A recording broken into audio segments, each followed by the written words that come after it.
Karnaphuli tunnel ভেঙে গেছে, কথাটা কি সত্য? আসুন আমরা একটু যাচাই করি। এটা হচ্ছে অরিজিনাল কন্টেন্ট, আমি নিজেই গিয়েছিলাম কর্ণফুলী টানেলের ভিতর দিয়ে। আর এটা হচ্ছে ডুপ্লিকেট কন্টেন্ট যেটা ভাইরাল প্রচুর পরিমাণ। আমি একটা কথাই বলবো, কর্ণফুলী টানেল এটা হচ্ছে আমাদের দেশীয় সম্পদ। আসুন আমরা সবার মধ্যে বিভ্রান্তি না ছড়িয়ে অরিজিনাল যেই কন্টেন্ট আমরা সেটাই শেয়ার করব। আপনি দ্রুত ভিডিওটা শেয়ার করে সবাইকে সচেতন করে দিন যে এটা কর্ণফুলী টানেল না।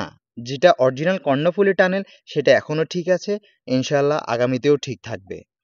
আমাদের নোয়াখালী টাইমসের সাথে থাকার জন্য আপনাকে অসংখ্য ধন্যবাদ।